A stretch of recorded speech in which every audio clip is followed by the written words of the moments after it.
Hello, I'm Jacqueline and welcome to another video in the Bullitt County Public Library's Wellness Momentum series. Today I'm going to bring us full circle to my first video for this series, The 100 Coins of Energy. That video is all about guarding our energy and kind of a little bit about how to add some more back into the pot. I started there because grief, trauma, and our trauma responses, especially as they're experienced in our whole being, but particularly in our bodies, are some of the biggest energy depleters that we can have before we ever even get out of bed in the morning. That's okay. It's human and normal that we need to pull back and rest and disconnect when we're attending to our healing. You can find links below to those other videos. Before we dive into today's topic, using active, curious love to heal, let's define some terms that I'll use in today's video. I use the word spirit always, and by that I mean the beautiful place of our deepest wisdom, our deepest connections, and our deepest compassion. It's also the place of our deepest love. Spirit is where love is an action and not just a feeling. My lens for understanding grief is this. First, we have a loss. That's any major event in our lives that removes something important to us, a person, a job, a relationship, a sense of community, safety, or trust. Second, we have our trauma. That's the wound or injury that loss creates.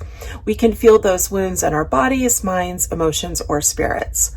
We can't actually heal our losses. They're just what happened to us. But we can work on the wound, the trauma, and then the trauma byproduct, our trauma responses.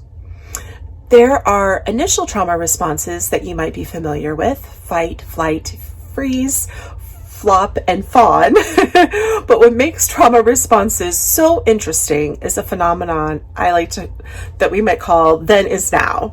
What I mean by that is that when our wounds hurt us, we can be right back at that shore of grief and hurt like no time passed. And it seems like we're being re-injured all over again. Then is now totally sucks, but it's also a really regular part of the healing process.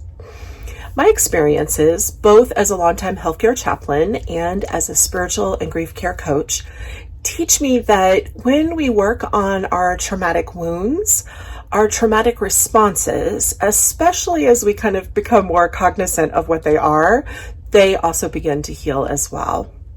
For my residency as a healthcare chaplain, I was the chaplain for the trauma department at Stroger Hospital in Chicago. I watched patients come through from being just injured to then going to the operating room and then later to the trauma ICU. Due to the types of injuries that we treated in our department, having a serious wound that needed multiple surgeries was not an uncommon occurrence. And I would watch this physical healing process, and it actually taught me a lot about the ways we heal altogether.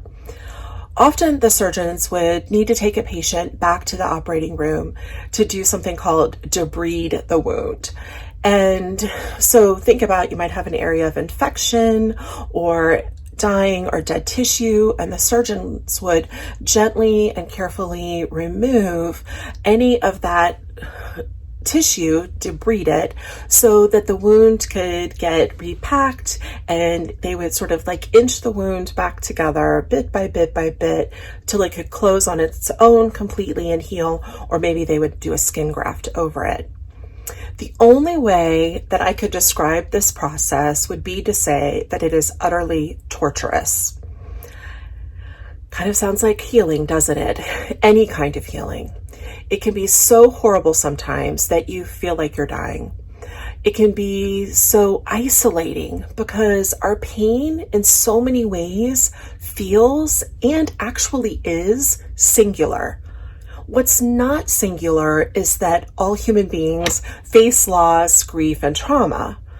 That's definitely one of the equal playing fields, shall we say, of the pandemic. We all face loss in some way, shape, or form. But tucked within all this torturous horribleness is an opportunity. Right now, All of us have beliefs about how the world works, about who we are in the world, about fairness, our relationships, about faith or no faith, about equality, about community, about work. Let's say, for instance, you might believe that if you work hard, you'll be rewarded. Or if you take care of your family will always be there for you. Or that if you do certain things, you'll never get sick. Or that God is in control of everything, or there's no higher power who's in control of anything at all. We kind of like all move along this line of like, this is what I believe. And then bam, that loss comes and knocks us over. We are injured by it. Normal, natural part of living. But right there, at that boom moment of our wounding, we begin to have choices about our responses. In another video, I spoke about those common trauma responses of fight, flight, etc. But I actually left out the one that I have seen the most often as a healthcare chaplain. And that is, I've been to about 1,000 deaths in my career when I was a chaplain. And the thing that I saw the very most was love. Love, love, love, love. Let me give you some examples. I was with a wife with her young child in another room, holding her husband of 34 years of age as he took his last breaths and whispering to him, "Go on, my love. We're going to be okay. We're going to do beautifully. You just need a rest now." Our parents holding a little baby and telling her what a fighter she was and how they're so proud of her and that they'll always love her. Or a friend recounting stories of adventures and laughs as their bestie gently dies. Or the one I will never forget, the father who thanks everyone in the trauma room for doing everything that they could to save his teenager's life, but that he knows that his kiddo has died and that they can stop CPR. He doesn't want his child to go through anything more than they already have gone through in the accident. It was incredible. So powerfully beautiful of how much love that father had for his son. Love is the secret sauce that helps us re-examine those old stories about who we are and how the world works. Love is what invites us into places like, I worked really hard at that job and I wish them no ill will, but it's best we part now. Or maybe we might have a situation where we have to say, my family of origin has a lot of wounds and they've never healed them, but I want to heal. And so I can't do that with them. I'll have to do that apart from them. Or maybe we might say, illness and death do not discriminate. I'm glad I honored my body and their wisdom, and I'm sad my body is so sick, but I'm going to use this as an invitation to love myself and love my people well. Lastly, maybe you might say, I accept mystery. I accept blank happens. I open myself to questions without answers. This love is not silly or superficial. This love is costly and hard and beautiful and expansive, and it's written with hope on every single page. This love is active. When we are active in our love, we're willing to go deep. Being on the surface just doesn't ring true for us anymore. When we're active, we're invested. We care about our healing and how it's going. And we care about the healing of those around us, in our homes, in our communities, and in our world. Our investment requires us to understand that we human beings are tied to one another, always and forever. My destiny is yours, and yours is mine. When we are active, we're paying attention. My daughter has a book called Liam Labradoodle Learns Whole Body Listening. It's totally precious, and it highlights that good listening happens in more of our body than just our ears.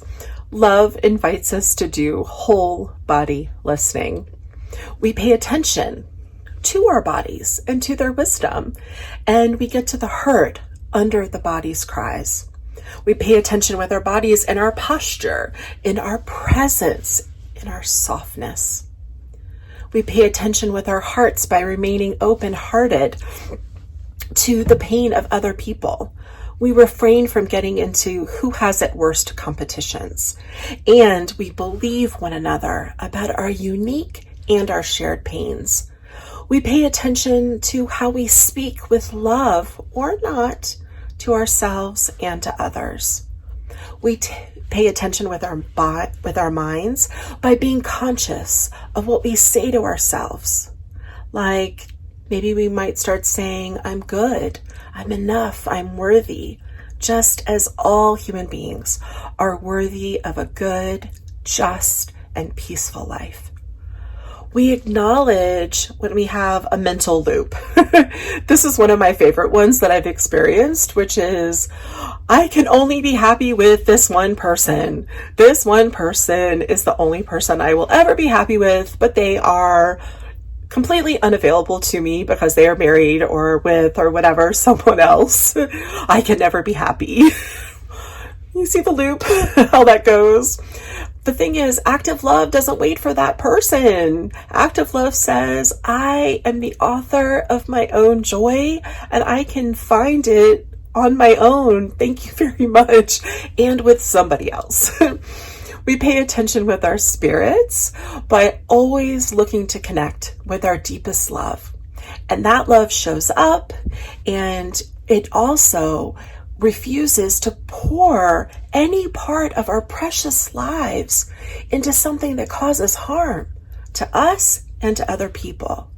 It refuses to pour our life force into anything that's exhausting to our sense of well-being, exhausting to our sense of our resources, our time, our money, our strength, that exhausts our patience, that exhausts our creativity, our peace, or our hope.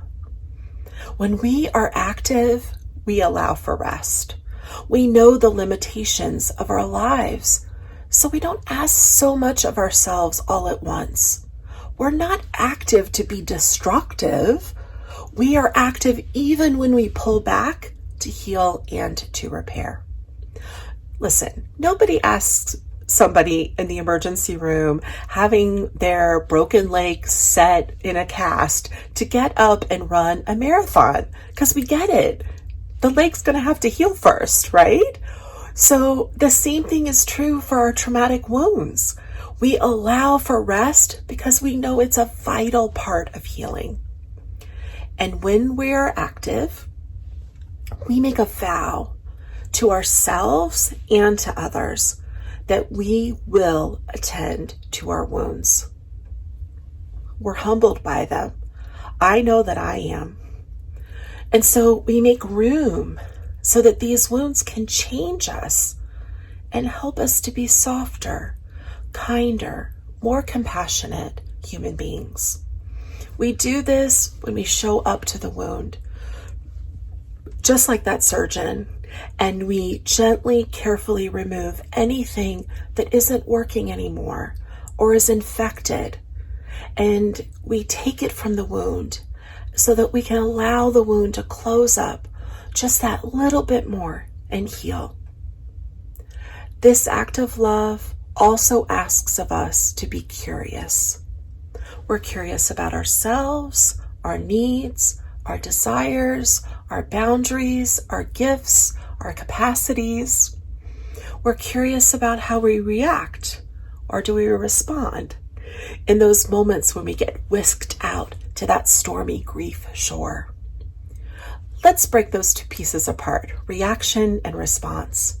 Reaction looks and feels a lot like those differing ways to fight or blame someone else, to run away, do destructive things in an attempt to cover up our pain, Or maybe we turn inward and pull away and say things like, I'll never trust anyone ever again. Or maybe we become overly helpful and don't have good boundaries and try to earn the love and care of other people. Responding is different. It looks like taking that holy breath before saying or doing anything. I always like that line. Let me think about that. We pause, we notice, we wonder about our desire to get in there and to get out. We think about, maybe I don't need to react. Maybe I could respond here. We're curious about our patterns. We're curious about other ways to do our healing. Our curiosity means that we give up making assumptions. We focus on clear communication that asks questions of others and of ourselves. Our curiosity ultimately, I think, invites us into our tight spaces. Do you know what those are? I think of our tight spaces as being those places where we hold our breath. We become curious about why we feel so tight inside, why we're holding on, for dear life, why we're disconnected or raging or avoiding or using or self-harming or blaming or fighting or retreating. We sit in our own discomfort and we ask, okay, life, here I am. What is it that you might invite me into right here? I think my favorite word is here. Here isn't when everything is perfect. It's not, here isn't when the one I loved is alive and well. Here is not without that bad breakup. Here is not litigating the past. Here is not when I didn't have a hard diagnosis. Here is right now, in this precious, fleeting moment where everything could be totally upside down and wrong. Here is right this minute where our systems are broken and we have to reimagine how we can do our communities so they're more equitable for all of us. Here is with the parent with dementia and the child with special needs. Here is the messy divorce and the friend who is really sick. Here is that moment of knowing you have to leave that racist boss who goes around lying about you and knowing you can't do anything about it.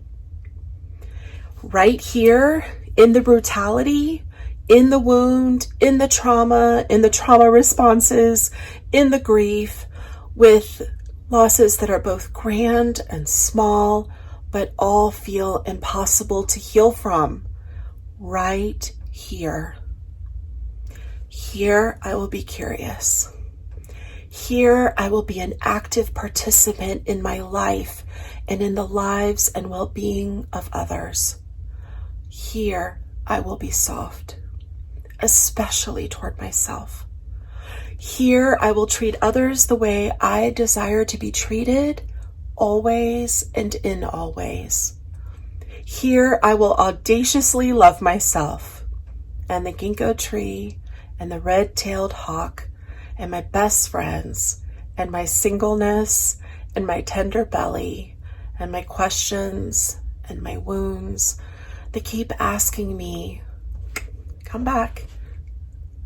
We need a little bit more help here. Here I will boldly hold on to positive regard for all people I cross paths with and open myself to hearing their stories and their truths about life so that I might be invited to heal in a new way because of their stories. We're great teachers for one another. Here I will believe that my life can be more with what has happened because ultimately I am the author of my own meaning making. Look, friend, we can't undo our losses. And as a parent of a young child, I promise you, you cannot control anyone or their reactions to things, even when we call them into accountability. we can't control other people, but we can pay attention to ourselves. We can look at our reactions and work on moving them to responses. And we can attend with gentleness, with grace, with active, curious love to any of our wounds. And when we do this, this amazing thing happens. The whole world heals with us. That's a promise that I hold on to. I hope you do too.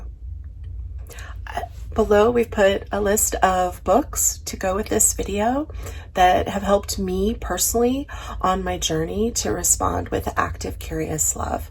I hope you'll find something there that connects for you as well. Ultimately, friend, I just want to thank you for being with me and taking time out of your life.